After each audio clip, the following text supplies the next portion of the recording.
Exodus 7. And the Lord answered Moses, "See, I have made you a god to Pharaoh, and Aaron your brother will be your prophet.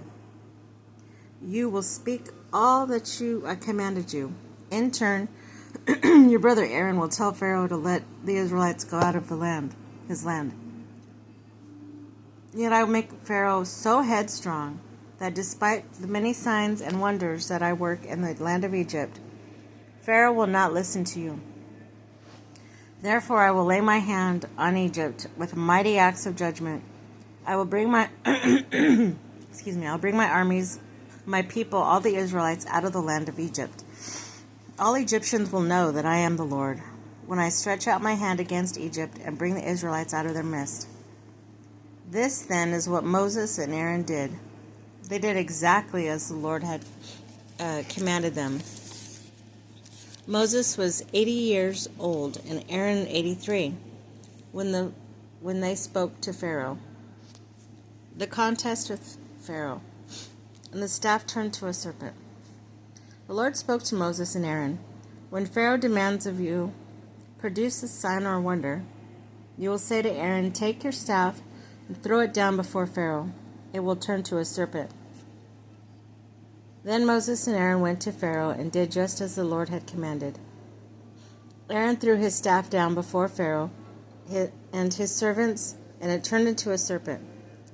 Pharaoh in turn summoned the wise men and sorcerers, and they did also. The magicians of Egypt did the same thing by their magic arts. Each one threw down his staff and it turned to a serpent. But Aaron's staff swallowed their staves. Pharaoh, however, hardened his heart and would not listen to him, just as the Lord had foretold. The first plague, water turned to blood. Then the Lord said to Moses, "Pharaoh is obstinate in refusing to let his people go. In the morning, just when it sets out for water, go to Pharaoh and present yourself by the bank of the Nile, holding in your the hand, the staff that turned into a snake. Say to him, 'Lord, the God of Hebrews, sent me to you with a message. Let my people go to serve me in the wilderness. But as yet you have not listened.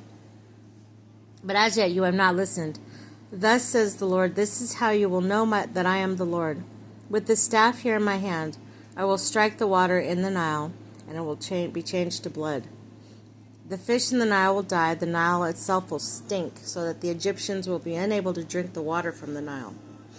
The Lord spoke to Moses, 'Speak to Aaron, take your staff and stretch out your hand over the waters of Egypt, its streams, its canals, its ponds, and all its supplies of water, that they may become blood. There will be blood throughout the land of Egypt, even in the wooden pails and stone jars.' This then is what Moses and Aaron did, exactly as the Lord commanded. Aaron raised his staff and struck the waters in the Nile in full view of Pharaoh and his servants, and all the water in the Nile was changed to blood. The fish in the Nile died, and the Nile itself stank so that the Egyptians could not drink water from it.